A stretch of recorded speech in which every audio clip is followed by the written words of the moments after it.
Another thing here I wanted to bring up, because it seems like we're making movies and TV shows just about anything these days. I mean, we got Kevin James is going to play Sean Payton, which is just absolutely absurd. We're getting a Kurt Warner movie. So if we made an Urban Meyer movie, who's your guy? Who would play Urban Meyer? Who would play Urban Meyer? Hey, what's going on, everybody? Welcome into Monkey Knife Fights Week 15 NFL Preview Show. I'm Dan Watkins. Joining me, as always, is the great Nick Whalen of Rotowire.com. Nick, I think I know where we got to start this week, man. I mean, the major news in the National Football League, Urban Meyer is out. He presumably finishes his NFL career with fewer NFL victories than he has college national championships. Yep. How are you feeling as our resident Jags fan? I'm feeling great. I got my Jags sweater on here, as you can see. Very nice. I stayed up just late enough, thankfully, last night that, like, as I was finally setting my phone down to turn over and go to bed, I get the alert that he's fired. And I gave a little fist pump, kind of roused my girlfriend. I was like, it happened. She didn't care at all.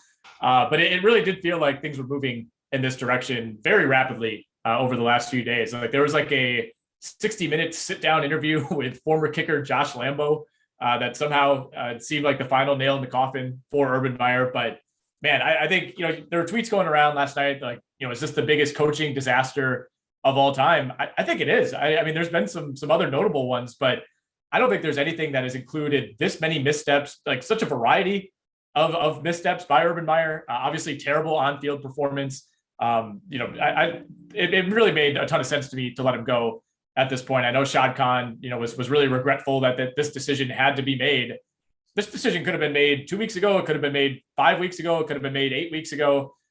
It was clear, even from week 1, week 2, I mean, they got blown out by the Texans in week 1. People forget about that. It was clear early on that he was just not cut out for this job. So I'm just thankful that they didn't try to see this through, didn't want to give him any more opportunities to attempt to ruin Trevor Lawrence's career. Yeah, I mean, once that Rick Stroud story came out on Wednesday afternoon with the Josh Lambo thing, I mean, and pun intended here, they did the right thing by kicking Urban to the curb. I mean, that was just like one of the most ridiculous things I've ever heard. Like kicking your kicker and then saying, I'm the head ball coach. I mean, first off, doesn't Steve Spurrier have that copyrighted? I mean, especially in the state of Florida. Then secondly, I mean, I'm just trying to think back from like playing football growing up. I think like the most extreme thing I ever had a coach do was like, we used to do this drill where there'd be 5 guys lined up next to each other, 2, and then someone would run through them. And like, he said we weren't running strong enough. So he like just bulldozed through everybody, no shoulder pads or anything, through a bunch of 13-year-olds. But I mean, I could see Urban kind of doing that. But yeah, I mean, have you ever had a coach do something just like ridiculous like that? Not necessarily. I mean, but my most vivid memory of something like that would be so where I'm from in Wisconsin, we did full pad tackle football starting in 5th grade. And there was one time like our coach would just show up in this like beat up car. I don't even know what his like full-time job was. It was not coaching 5th grade football. And he like brought all the tackling dummies in his car, and he would send over like a group of kids every practice to go retrieve the dummies. And one time I got to do it, and we go open his car door, and he had a full nude girl calendar taped to his dash. And everybody was like, wow, in 5th grade, like that's a big deal. You're like, the coach has all these naked chicks in his car. And I don't remember really what happened. I know that he was not the coach for a whole lot longer. So not exactly an Urban Meyer situation, but something that I still think about now, almost 20 years later. Yeah, I mean, it could be an Urban Meyer situation. I mean, what do you think he has in his offices at that restaurant in Cleveland or Cincinnati or wherever the hell he was, Columbus, back in October? So let's say, Nick, you are our resident Jags fan. Let's say Shad Khan comes to you and he says, I don't want any more L's, so I'm going to go to the guy who took the L out of his name at Whalen with a 1. Who's the next coach of the Jacksonville Jaguars? Man, I was talking with some friends today. Really, a lot of people texted me, not like sympathy. It was more just like, wow, this team is so bad. Like, how do you root for this team? And I would like to point out that since the Jags entered the league, they only have the 4th worst win percentage. So they're maybe not doing as badly as people think. But I don't know. I mean, some of the names you'll see: Eric Bieniemy, Josh McDaniels, Doug Peterson. I've seen Jim Caldwell tossed around as like a guy with experience and this kind of a CEO type who can run everything. I wouldn't like that. I mean, I don't think you have to shoot for the moon again, like they did here with Urban Meyer, but I also don't think you have to go with like the safest possible option and make your goal, going just 6-10 every year, or I guess 6-11 now. So I mean, Doug Peterson would be fine with me, I guess. I mean, obviously that's a Super Bowl winning coach. If they could get Josh McDaniels, I think that's ideal. I mean, he's the guy that has been the apple of a lot of teams' eye, really for like the past decade. And, I think for as much of a mess as the Jaguars are, and as, talentless as that defense is right now, I do think deep down, this is still a relatively appealing job just because Trevor Lawrence is there. And I think he struggled, these last 5 or 6 weeks, but seeing just how dysfunctional this organization has been under Urban Meyer, I think a lot of that's going to be chalked up to, well, who could possibly flourish in this situation? So I don't think they're going to have to settle for a second-rate coach here. I think this is actually still a pretty appealing job. It's a team that's going to have another high draft pick. They have a lot of draft capital over these next few years. So I'm actually pretty excited to see where this goes. Yeah, I think you want someone on the younger side, someone offensive minded, and someone that can groom quarterbacks. And I think the first two names you mentioned, Bieniemy and McDaniels, are the top two guys there. I mean, just look at their track records with what they've been able to do so far. I mean, Byron Leftwich, by the way, we should say that would be poetic in a number of ways. That would be pretty great. Absolutely. Another thing here I wanted to bring up, because it seems like we're making movies and TV shows just about anything these days. I mean, we got Kevin James is going to play Sean Payton, which is just absolutely absurd. We're getting a Kurt Warner movie. So if we made an Urban Meyer movie, who's your guy? Who would play Urban Meyer? Who would play Urban Meyer? Oh man, that's a really good question. I am like such not a movie guy that I'm struggling to even like name more than 4 actors. Man, I don't know. I mean, based on those other 2 that you mentioned, like the bar is really low. Like I watched the trailer for that Sean Payton one earlier this week. I thought that was a parody. Yeah. I 100%, like not kidding at all, thought this was a parody because it's like a real, like kind of heartfelt story. And then the trailer literally looked like an SNL spoof of it. So that's going to be bizarre. I don't know, maybe Kevin James could play Urban Meyer. Kevin Costner looks a lot. You can make Kevin Costner look exactly like Urban Meyer. They have a similar shaped head. I was thinking like a Tom Cruise, go a little crazy. So ridiculous. Or like Ed Norton would be like a decent. I feel like Ed Norton I could see. Yeah. I don't know. I mean, I feel like you want somebody like a little more hateable. But I guess all those guys are good enough actors that they could probably pull off that aura. Yeah. All right. So let's get into some picks here. And obviously COVID is hitting them more this week, as our producer Brian Butt pointed out. It's been like 80 guys so far, and we're only at Thursday as the time we're recording this. But it has led to, I think, the quote of the season from Case Keenum, because Nick Chubb is healthy and 100% apparently. And as Case Keenum pointed out, having a full Chubb back there is a good thing. So Saturday, we had some Saturday football in the NFL this week. Obviously, the college bowls haven't really picked up yet. We got some weird ones going on this weekend. But anyways, you got Pats and Colts Saturday night, a very good game I think we're going to have on tap here. Both these teams coming off the bye too, which you don't really ever see in the NFL, especially this late in the season. So let's talk about Mac Jones. Let's safely presume here that he's going to throw more than 3 passes this week. So his prop on MKF is 215.5. Nick, he's thrown for 216 yards or more in 8 of 13 games this season.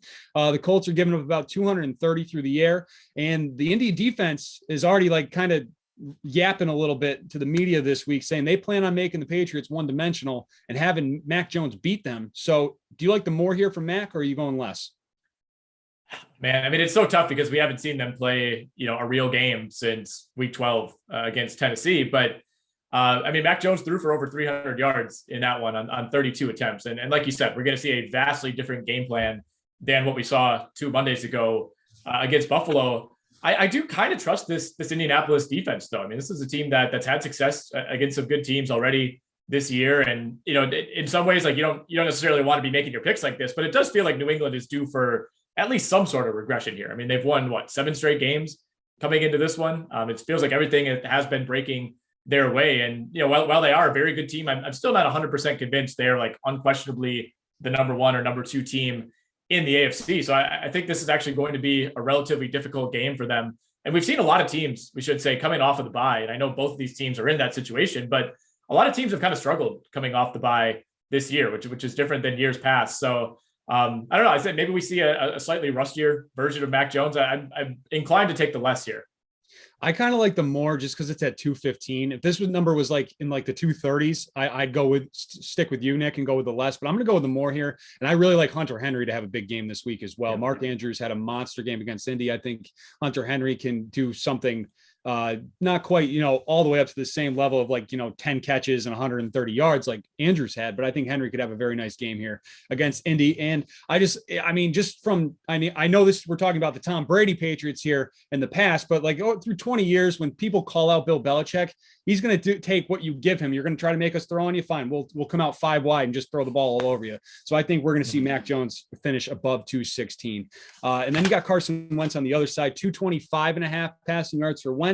He's thrown for 226 or more in 7 of 13 games this season, but the Pats are number 3 in the NFL against the pass, allowing 195 yards per game. So what do you think we see out of Wentz on Saturday night?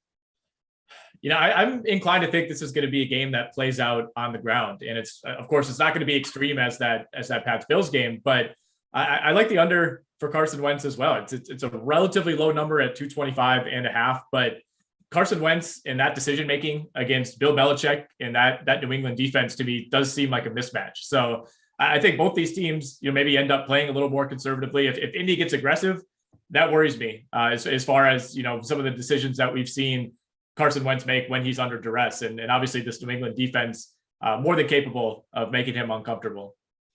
Yeah, I'm going to probably stick with you here and go less just because I think the next guy we're about to talk about is probably going to get his yards. I think that's going to be the focal point of Indy's offense as it has been the last 10 weeks here. And that's Jonathan Taylor, 89.5 rushing yards, a low number for Taylor, it feels like, with just the numbers he's been putting up the last 10 weeks, 2 months really in this NFL season. He's rushed for 90 or more in 7 of 13 games. The Pats are giving up 114 yards per game on the ground. So the run defense, a little bit more average compared to the pass defense for New England. And another thing with Jonathan Taylor too, 10 straight games with a touchdown. Does he improve that to 11 straight games this week? I would feel a lot more confident about him getting into the end zone at some point than I would about him going, more on that yardage total. I think it's very possible. I think we think of New England as this just complete shutdown defense, but like you said, they're actually right in the middle of the pack when it comes to rushing yards allowed. They're 14th in the almost at NBA in the NFL in total rushing yards allowed. And in terms of yards per attempt, they're closer to the bottom 10. So teams have been able to gash them on the ground. It's really been the passing defense that's carried this team, and they've had some huge stops at huge times, but they haven't been quite as much of a just complete blanket defense as the reputation would belie. So obviously they know what the game plan is coming into this game. It stopped Jonathan Taylor. I think they do a decent job of doing that. I think I could see Taylor having somewhere in the 75 to 85 yard range. But like I said, I'm more comfortable, putting my money that he gets in the end zone as opposed to gets to 90 yards. So let's say his fantasy prop is 16.5. Would you go more or less on that?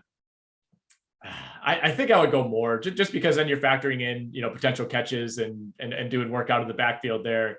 I don't know. He's at the point right now where it's pretty tough to justify going less on a number like that.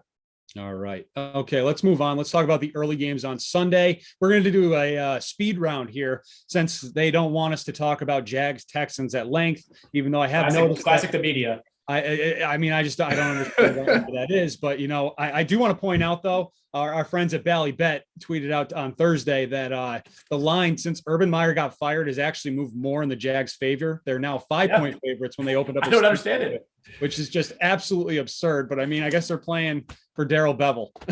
I guess. They got absolutely smoked by this Texans team, and I know the Texans are terrible, but so are the Jags. I don't know. This to me is like a total pick 'em. It's not like playing in Jacksonville has ever been this great home field advantage.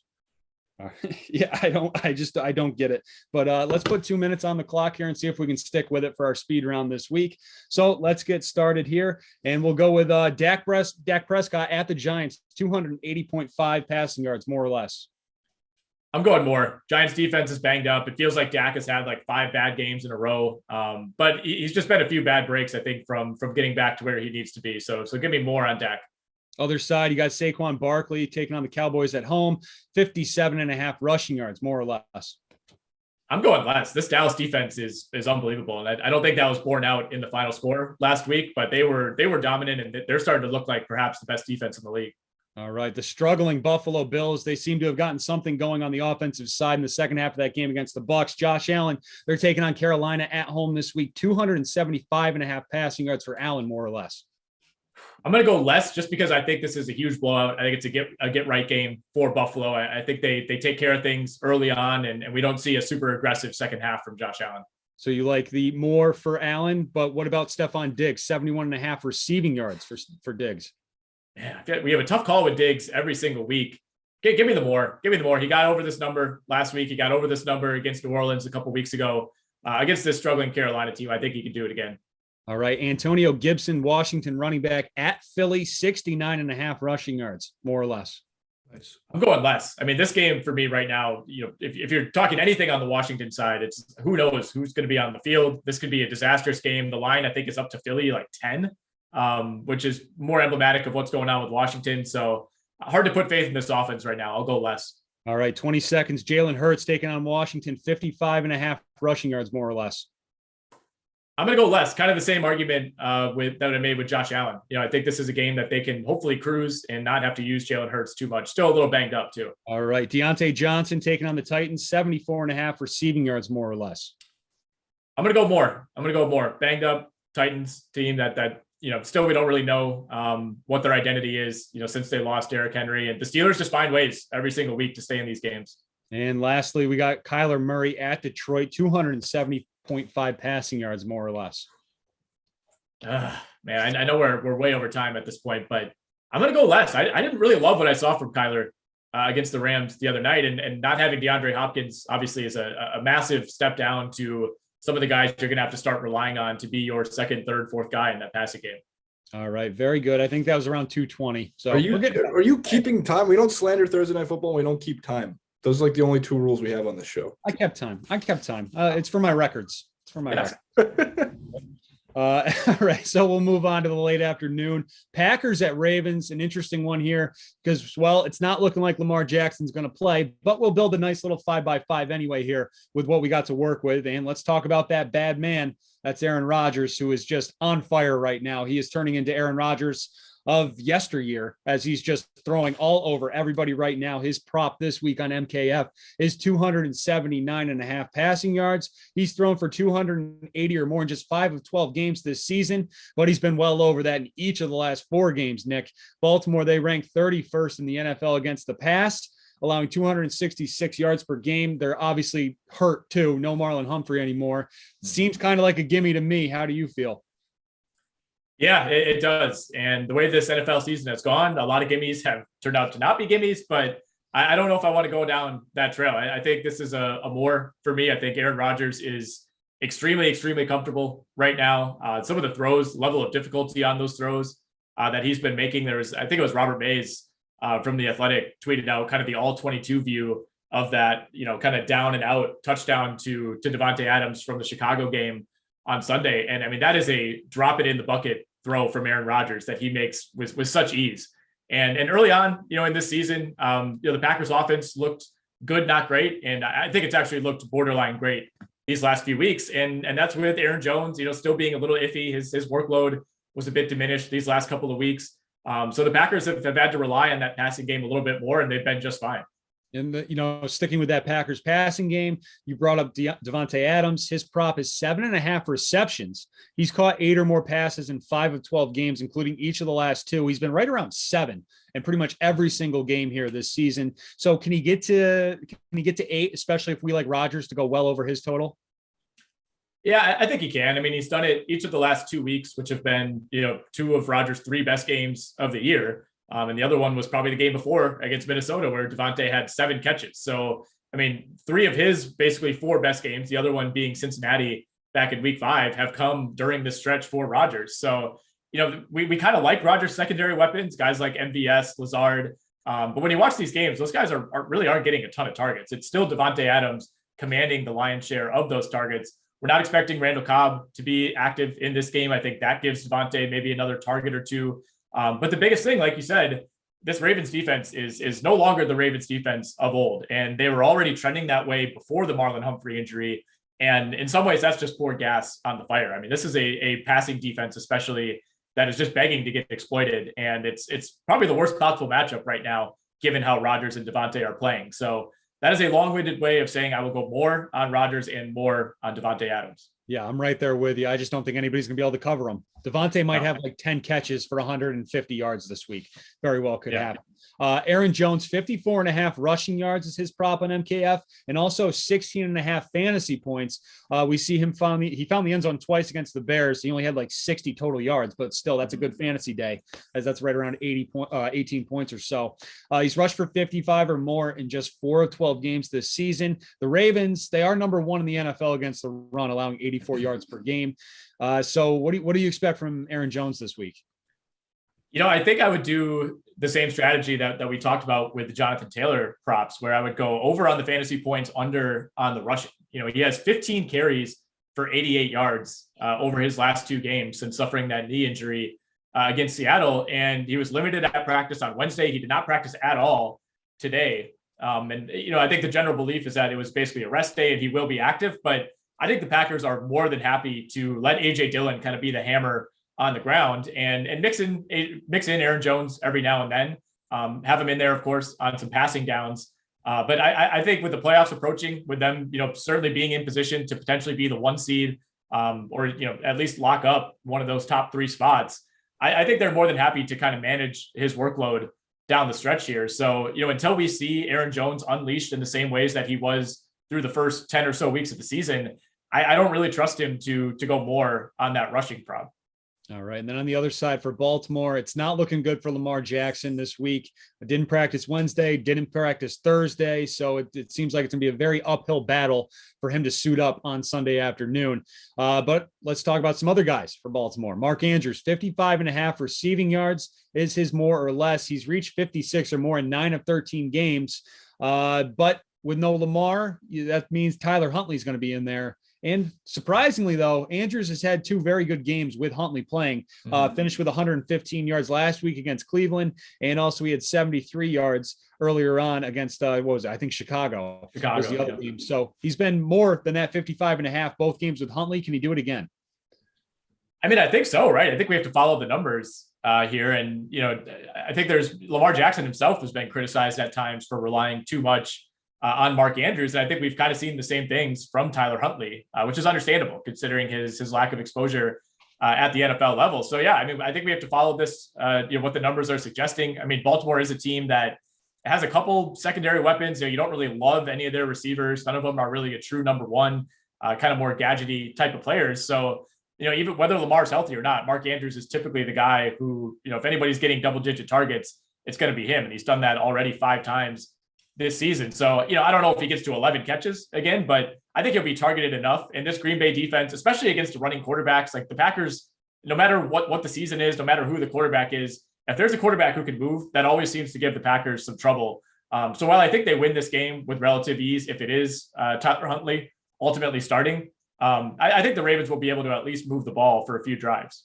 And then you got Devonta Freeman, the running back there for the Ravens, 52.5 rushing yards. He's rushed for 53 or more in 3 of 7 games this season that he's had at least 9 carries. I'm assuming he's probably going to be right around probably somewhere in that 10 to 15 range, which is where he's been sitting for most of the season here since he's taken over, I guess, the lead back of that committee role. Green Bay, though, they ranked 9th against the run, allowing just 105 yards per game. So what do you think we see out of Freeman this week? Man, I mean, if we get Tyler Huntley, chances are Green Bay controls this game and maybe Baltimore is forced to throw the ball significantly more than they want to. But at the same time, I mean, I didn't think this Green Bay rush defense, especially in that first half against Chicago, I didn't think it looked all that great. And Kenny Clark also landed on the COVID list this morning and looks like he's not going to play this weekend. So, you take out Green Bay's best run stuffer from that defense and that does change things. So, if Baltimore can get something going on the ground in the first half, I think Freeman has a chance to go more here. So, if I think it's a rough day, I guess, for that passing game, I will go more on this number for Freeman. All right, very good. Sunday night football, we got an NFC South matchup, Saints at the Bucks. No word if they're going to be filming anything with Kevin James on the sidelines here this weekend, but let's just get to the game anyway and start with Tom Brady, 310.5 passing yards. He is the reigning fantasy player of the week, by the way. Saw that shout out on the Bucks Instagram page for MKF. Very nice. Thank you. Proud partners of Monkey Knife Fight, the Tampa Bay Buccaneers. proud partners. That's right. So let's talk about proud partner Tom Brady, who I did reach out to and invited him to come on the show this week. He did not get back to me. Not the first time that's happened, but anyways, we move on. And so 310.5 passing yards, more or less, for Brady. He's thrown for 311 or more in 6 of 13 games, including 375 yards against the Saints the first time these two teams played. Saints are giving up about 244 yards per game through the air. Do you like Brady to go off on Sunday night, Nick? I think I do. I think this is somewhat of a revenge game for Tampa and for Brady after they lost at New Orleans. That was, even though Brady almost had 400 yards and 4 touchdowns in that game, that did kind of feel like his worst game of the year based on some of the interceptions that he had, including that game-sealing pick late in the fourth quarter. So, I mean, Brady typically bounces back in these situations. And obviously New Orleans is probably even more banged up than they were back in week 8. And this game is at Tampa. All the factors, I think, are moving in the Buccaneers' favor. And then you consider that Brady's thrown the ball 97 times over the last 2 weeks. I mean, this offense has kind of gone from 50-50 to very pass heavy, using guys like Leonard Fournette out of the backfield rather than on the ground. So I think that continues. It's been a recipe for success. And I think it's a big afternoon for Brady, or big night, I should say, for Brady. So you mentioned Brady's thrown the ball 97 times the last 2 weeks. 32 of those passes have gone towards Chris Godwin. 32 targets, 25 catches, nearly 250 yards over the last 2 weeks. He's just turned into an absolute fantasy monster here. So we got a couple props for him this week. We got 79.5 receiving yards and 6.5 receptions. He's obviously been well over both of those numbers each of the last 2 weeks. So can that continue here for Godwin? I think it can, right? I mean, he's got 25 catches over the last 2 weeks, and the efficiency on those is insane. I mean, 25 catches on 32 targets. I don't see any reason, why that can't continue. Maybe he doesn't get to double digits, but we're not really asking him to do that when this line is as low as it is at 6.5. No touchdowns over the last 2 weeks, however. So it's kind of a Julio Jones-esque 25 catches for 248 yards and 0 touchdowns. Yep. Yeah, it's been the Brashad Perryman show now in the end zone for the Bucs after that, which was a bit of a surprise there. But I like Godwin to go more too. I mean, he torched the Saints in that first game, 8 catches, 140 yards, and a touchdown in that one. I think he's going to put up some very good numbers as well this on Sunday night. Then you got Leonard Fournette, 55.5 rushing yards. We got 3 props for Fournette, 5.5 receptions, 18.5 fantasy points for Lenny, who's rounding into playoff form here, late regular season Lenny, if you will. He's rushed for 56 or more yards in 6 of 13 games, 6 or more receptions in 5 of 12. But the Saints are number 6 against the run. They do have a very good run defense, allowing just 95 yards per game. So what do you expect out of Fournette this week? I'm inclined to go less here. He's a little bit banged up with the ankle. Didn't participate in practice today, so that's something to monitor. Much like Aaron Jones, seems like he probably will play, but you do wonder how that affects him. And Tampa Bay, is likely in a position where they're not going to need to pound Leonard Fournette, 25 times in this game. And like you said, he did kind of get boxed in against this New Orleans team when they met in New Orleans in week 8. 8 carries for 26 yards, 3 catches for 17 yards. Then they went into their bye, and after the bye is when he's really kind of become this new version of himself, where he's catching 6, 7, 8 passes a game, and his rushing workload has kind of been reduced. So maybe it's a little bit hard to judge what the game plan will be for this game versus the last game, but when it comes to the rushing yards, I'm going to go less. All right. And then you got Alvin Kamara, who is back. He ran all over the Jets last week in his first game back in over a month now. But it seems like he's firing on all cylinders, and the Saints are going to need him if they want to have any shot in this game. So his prop, just 59.5 rushing yards, but 18.5 fantasy points for Kamara. He's rushed for 60 or more in 6 of 9 games this season. He did reach 61 yards against Tampa the first time around when they played, but Tampa's defense against the run, we know, is just they're pretty much lights out against the run. Number 3 in the NFL, allowing just 91 yards per game. What do you think about Kamara? Man, this is tough. I mean, this line might be a little too low. If it was like 75, I would go less, but I think I'm going to go more. I mean, if you look at some of the numbers with that Tampa Bay run defense, I think at the end of the day, they probably are the best rushing defense.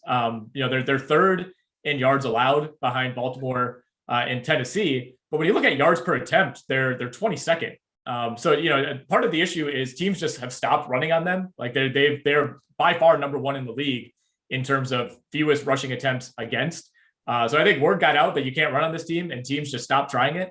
When in fact, the yards per attempt imply that maybe there is something there. So I think New Orleans is at least going to try to get Kamara going. And he looked really, really good last week against the Jets. And of course, that is the Jets, but season high in carries in 27. And obviously the Saints team with Taysom Hill under center, not really the same type of attack that we've been used to for them over the last couple of years, or even, that first game with Jameis under center. So, I think Kamara can get just over 59.5. I wouldn't go a whole lot higher, but this number is low enough that I do trust him there. And let's talk about Taysom Hill. As much as I don't like talking about Taysom Hill, we're going to talk about Taysom Hill. 3 props for him: 185.5 passing yards, 60.5 rushing yards, and 22.5 fantasy points for Hill. Obviously, the 2 games we've seen him start, he's been over that rushing total in both. 1 of 2 in the pass, and then fantasy points, he still somehow is just a fantasy stud, which it just drives me nuts that he's relevant. But here we go. Taysom Hill. Nick, the floor is yours. Yeah, I feel like we had the same conversation last week, right? Where it felt like I've had the same conversation for like 3 years now. Every single time. It's the same thing. It feels like he plays a bad game, and then you look up and he has like 28.4 fantasy points. Like, how is this possible? I think that could come crashing down this week, but at the same time, I mean, you have a ton of guys banged up in that Tampa secondary. Whitehead, Winfield, Richard Sherman, Rashad Robinson, Mike Edwards is suspended right now. Like, they are extremely banged up and have been for the last few weeks. So maybe there are some opportunities to move the ball through the air. I don't know, man. I at the same time, I really don't want to put any faith in Taysom Hill. I don't want to give him any credit. That's the last thing I want to do. I will for sure go under on the passing total, but man, he keeps doing it on the ground. I think that fantasy point over might be in play here. Yeah, I mean, and he might not even. This could be a situation where there's like 3 minutes left in the third quarter, and he's nowhere near. Like, he's only at like 10 fantasy points. And then all of a sudden you look up at the end of the fourth, and he's got like, 27. So I'm going to take the more there, just because he just somehow just finds his way getting there every week, even though I hate watching him. So, all right. Anything else this week, Nick? Week 15? Not too much, man. It's going to be a fun week. I mean, we're finally done with the buys, and hopefully no games end up being postponed due to COVID. So we get full slates. We got games, on Saturday. Nick, finally, the best part of the show, what the people have been waiting for. Where can they follow you? I'm considering just getting off Twitter so I can avoid this segment. It would be a lot easier if I just said like, I don't have social media. www.twitter.com. And then if you go to the upper right, if you're on a PC, you'll see there's a little search bar, and you can just type in WHA, the number 1 EN, and it should pop right up. That's right. No L's for Nick. No L's at all. Mm-hmm. So, and you can follow me at Dan Watkins Radio. Thanks for watching, guys. Don't forget to smash that subscribe button. We have a great holiday. I don't even know what it's called, but it's going to be a great holiday special extravaganza. Who knows? I mean, it's just going to be a smorgasbord of wonderful things to play on Monkey Knife Fight throughout the holidays. So we'll talk to you guys next week. Enjoy week 15.